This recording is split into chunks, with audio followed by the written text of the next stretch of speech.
Hello children, how are you all? Doing well? Enjoying all the lessons, stories and poems? Good, very good. बच्चों, आपने animals और birds के protection में तो बहुत पढ़ा होगा, अलग अलग सब्जेक्ट्स में भी पढ़ा होगा, पर आपने क्या सोचा है या इस बारे में पढ़ा है कि अगर कोई वाइल्ड एनिमल जिसे हम प्रोटेक्ट करना चाहते हैं वो ही हमें नुकसान पहुंचाने लगे या वो ही किलर बन जाए, उस केस में हम क्या कर सकते हैं?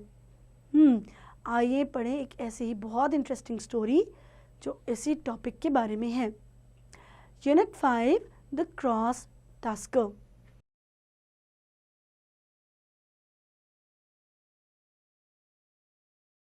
Children, we want to protect our wild animals at all costs, don't we? But what should we do with a wild animal that has turned into a killer? Should we kill the killer? Let's find out. The following morning, the last day of the hunt, the hunters set out as soon as there was enough light to see clearly. Chandran, the wildlife warden, picked up the trail from the previous evening and began tracking the elephant step by step. As he did not want his friend Dr. Ramesh and the forest guard to get hurt, he told them to follow at a safe distance. तो यहाँ पर चंद्रन एक wild life warden थे और वो एक trail मतलब एक जो रास्ता होता है वहाँ पर चल पड़े क्योंकि उन्हें एक एलिफेंट को ट्रैक करना था. The trail was plain and easy to follow, but Chandran had to be very careful. He had not only to follow the animal but also to look about him every now and then, as there was no knowing where the killer elephant would be lying in wait. Therefore, progress was slow. अब चंद्रन को बहुत ही ध्यान से उस trail पे चलना था, ना सिर्फ इसलिए क्योंकि वो उस एलिफेंट को ढूंढ रहे थे, बल्कि इसलिए भी क्योंकि वो जो हाथी था, एलिफेंट था, वो एक किलर बन चुका था और पता नहीं था वो कहाँ से बाहर निकल आए, कब प्रकट हो जाए. इसलिए वो बहुत धीरे धीरे चल रहे थे और सारी जो प्रोग्रेस थी काफ़ी स्लो थी. The cross tusker had walked a long way, stopping to feed only once on the way. When Chandran finally caught up with it, it was past noon. The animal was in a clearing, यानी खुली जगह पे, feeding on the partly dry, knee-high grass in it. The warden tested the wind to make sure that it was not carrying his scent to the tusker. This he did by crushing a handful of dead leaves, throwing them up in the air and watching the direction of the fall. तो चंद्रन ने उस हाथी को ढूंढ निकाला. वहाँ एक खुली जगह पे वो बचा हुआ जो एक सूखी घास थी उसे वो खा रहा था. चंद्रन चाहता था कि वो उसकी स्मेल ना पकड़े, तो इसे इंश्योर करने के लिए उन्होंने कुछ ड्राई लीव्स ली, डेड लीव्स ली, उन्हें क्रश किया और हवा में फेंका, देखने के लिए कि हवा का डायरेक्शन किस तरफ है.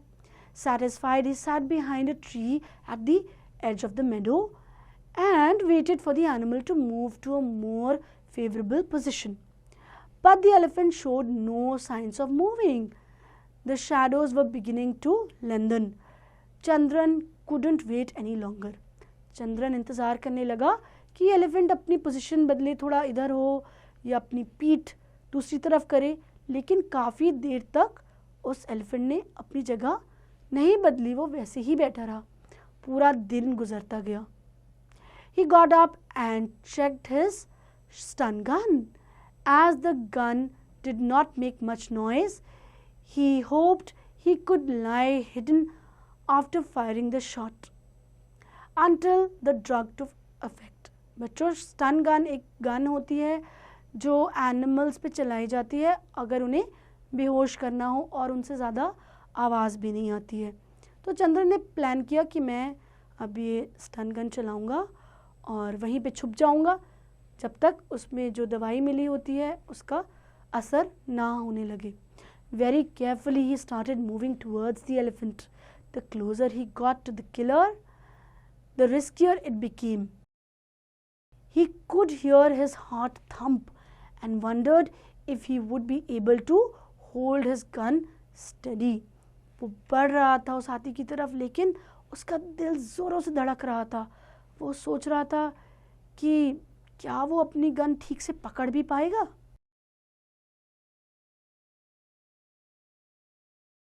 When he got within shooting range, he hid behind a slender tree, rested his gun on it, took aim and fired. The cross tusker was facing the other way, and the shot hit a fleshy spot behind its shoulder. It turned and looked around to find out what had hit it. Just then, the wind changed and the tusker caught Chandran's scent. Its killer instinct was aroused at once. Chandran saw that his only chance now lay in running away. अब जैसे चंद्रन ने plan किया था वैसा कुछ हद तक हुआ, लेकिन पूरी तरह नहीं, क्योंकि ऐन मौके पर ही हवा का रुख बदल गया, डायरेक्शन बदल गया और उसे चंदन की खुशबू आ गई और उसने उसे देख लिया. अब बस उसे भागना था. He sprang up and started to run. The killer elephant saw him and gave chase. It was a deadly, silent and determined chase. Even in a clearing in the jungle, there are many obstacles for a man, but few things stop an elephant. As Chandran ran, avoiding obstacle, the elephant gained on him. The warden found his gun an unnecessary weight and threw it away, and this helped him to gain some speed. But he had to be careful all the same. One wrong step, one stumble could cost him his life. अब चंद्रन वहाँ से भागने लगा और killer elephant ने उसे देख लिया. वो उसका पीछा करने लगा. अब जंगल में भागना इतना आसान नहीं है एक इंसान के लिए, उसे वहाँ भागने की आदत नहीं है. तो वो भागता गया. उसे वो स्टन गन भी बहुत ही भारी लगने लगी और उसकी वजह से वो तेज़ी से नहीं भाग पा रहा था. तो चंद्रन ने वो गन फेंक दी, लेकिन उसके बावजूद भी जो एलिफेंट था, हाथी था, उसके काफ़ी करीब आ गया, उसके बहुत पास आ गया. बस एक गलती और चंद्रन अपनी लाइफ खो सकता था. It was a close race. The elephant thundered after him. Fortunately for Chandran, they came to a forest track and he was able to keep ahead of the elephant. But for how long he wondered. The killer kept up its pace, but the hunter was fast tiring. The tusker moved closer and raised its trunk to strike the warden down. तो चंद्रन भागता गया, वो उसके पीछे आता गया, लेकिन वो कब तक बचता. वो जो हाथी था उसके बहुत पास आ चुका था. But all of a sudden the drug took effect. The trunk came down gently. It became unsteady and stumbled and fell. अब कुछ मिनट गुजर चुके थे. हाथी को जो स्टन गन में जो ड्रग थी वो उसकी बॉडी में तो एंटर कर गई थी. अब कुछ मिनटों बाद उसका असर हो गया, इसलिए जो उसने सूंड उठाई थी वो वहीं पर नीचे हो गई और हाथी थोड़ा अनस्टेडी हो गया, थोड़ा लड़खड़ाने लगा और अंत में गिर गया क्योंकि उस दवाई का असर हो गया था.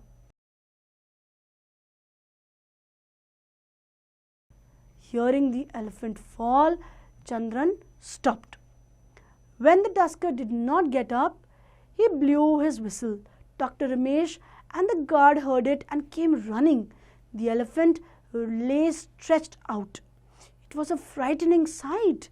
They watched it, listening to its deep, heavy breathing a sign that the elephant was under the influence of the tranquilizer. The hunters approached it cautiously. तो फाइनली ट्रैंकुलाइज़र की वजह से वो जो दवाई होती है बेहोश करने वाली, उसकी वजह से जो एलिफेंट था वो बेहोश हो चुका था, नींद में जा चुका था। लेकिन बहुत ही डरावना सीन था।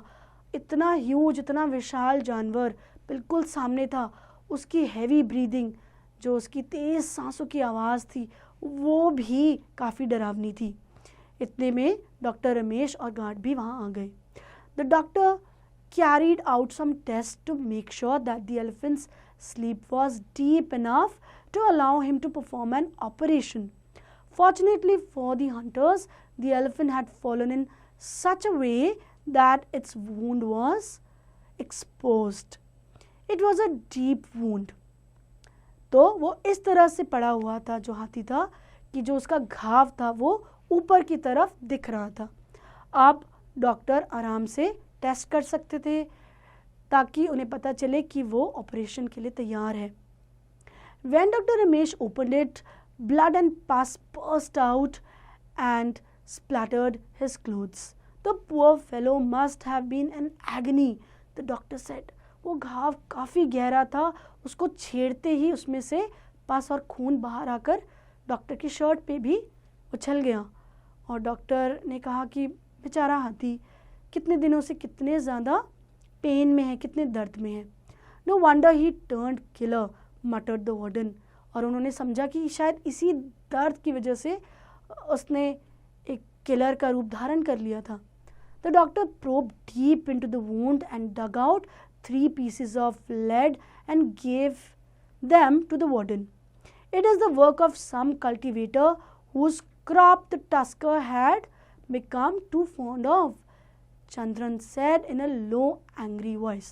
तो वो घाव किसी की वजह से हुआ था।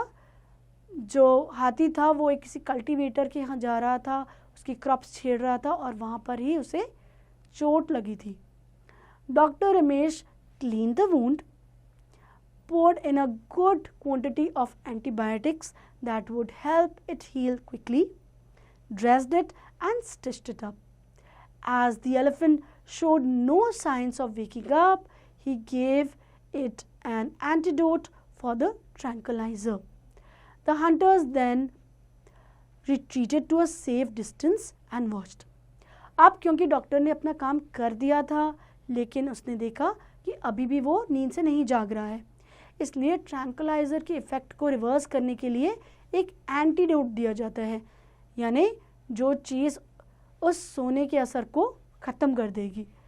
तो उन्होंने उसे एक एंटीडोट दिया और धीरे धीरे एक सेफ डिस्टेंस पे, सेफ प्लेस पर पीछे हो गए ताकि वो उसे सिर्फ देख सके, क्योंकि अगर हाथी उठा तो वो तो नहीं समझेगा कि इन सब ने मिलकर मेरी मदद की है, वो तो बेहोश था। इसलिए एंटीडोट देकर वो सब पीछे हट गए। After some time the fallen tusker stirred, then very slowly it stood up. When it turned towards them, they noticed that its right tusk had broken off in the heavy fall at the point where the tusk crossed the other. तो जब वो खड़ा हुआ उन्होंने notice किया कि जब वो गिरा था, जब वो हाथी गिरा था, उस दौरान उसका जो एक दांत था, एक टस्क था, वो टूट गया है। The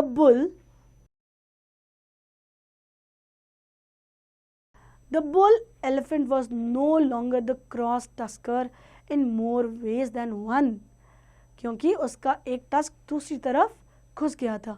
The pain that the elephant once suffered had vanished, and it was now free to swing its trunk in any direction it pleased. तो क्योंकि उसका सही इलाज हो गया था, अब उसे वो दर्द भी महसूस नहीं हो रहा था। It was as if a heavy load had been lifted. It did not need to depend on man-grown crops anymore. तो अब उस एलिफेंट को खेत में जाकर जो क्रॉप्स थी, जो चीज़ें थी, उन्हें खाने की ज़रूरत नहीं थी। अब वो जंगल में ही खाना ढूंढ सकता था. The tusker saw the two men but made no attempt to attack. When it lifted its trunk high in the air and waved it, the men wondered if the elephant was trying to say thank you. Tusker ने, उस elephant ने उन दोनों को देखा, doctor Ramesh और चंद्रन को. लेकिन पहले जैसे कि वो किलर था, लेकिन इस बार उसने कोई भी अटेम्प्ट नहीं किया उन्हें अटैक करने के लिए, यानी वो शांत हो गया था.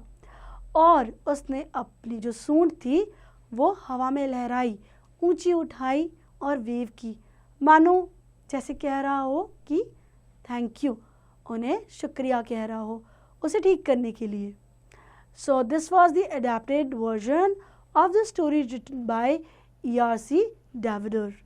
Wasn't that a wonderful story about being sensitive towards animals, understanding their pain also? I'm sure you learned a big lesson and you enjoyed the story as well. So read it again, children, and try out the comprehension questions.